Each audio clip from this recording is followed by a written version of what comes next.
Hello and welcome to the Geek Legion of Doom. This is a B-movie review and I'll be having a look at the movie Forced to Fight. So Forced to Fight is a sort of B-movie martial arts film starring Gary Daniels, and it's a pretty much return to his kind of 90s, sort of 2000 era kung fu films. And it's a very sort of similar story to what we've seen before in these sort of films. Basically, and a kind of an ex sort of martial artist, ex-tournament fighter, whatever, is kind of retired from the life, but is sort of younger, more irresponsible brother inadvertently sort of drags him back into it because he's got massive debts, and he is forced to fight in various sort of underground MMA sort of fights to sort of pay back his brother's debts and against these sort of gangsters.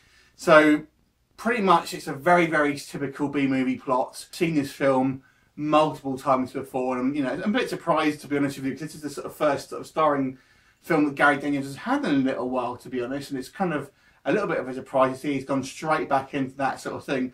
I guess the only new thing here is it's more MMA fighting rather than kind of Gary Daniels' traditionally more sort of classic martial arts, if you like. So that's kind of really the only point of difference. However, there's one thing in this film that kind of really bugged me. Now, this is I guess a mild spoiler.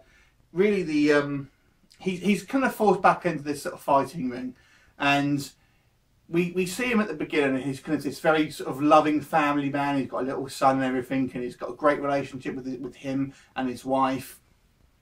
And he kind of gets sucked back into this sort of life a little bit to sort of pay back his, his debts. And the younger brother sort of says, "Oh, it's a very sort of tempting life." Fair enough, I can understand. Obviously, with the sort of money rolling and stuff, why people kind of maybe tend to sort of stay in this life. But it makes him sort of turn into this massive asshole. And I'm talking a complete U-turn in personality. And it was just such a departure from the character that we'd seen at the beginning of the film. I just wasn't buying it for 1 second.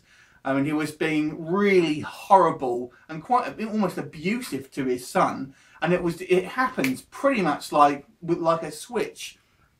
And it's the same with his brother, same with his wife, and he's accusing him of all sort of things. He's sort of got this own of this business as well, where he's like a car business, and again he's sort of being mean to his employees, things like that.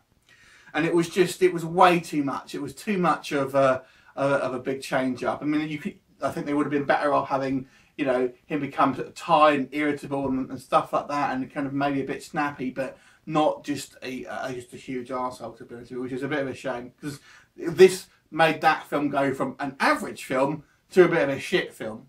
So I'm going to give this film a 3.5 out of 10 for that. If it wasn't for that sort of section, I probably would have given it a 5, but for this, it's a 3.5. The martial arts were okay, but it's nothing that I don't think stands out, to be honest with you. I think Gary Daniels needs to try and up his game a little bit. He's got a little bit of more higher profile since Expendables and stuff, but he kind of needs to maybe look at better scripts. So 3.5. Have you seen it? Let me know what you thought about it. Leave me a comment. I look forward to seeing you soon. Bye for now.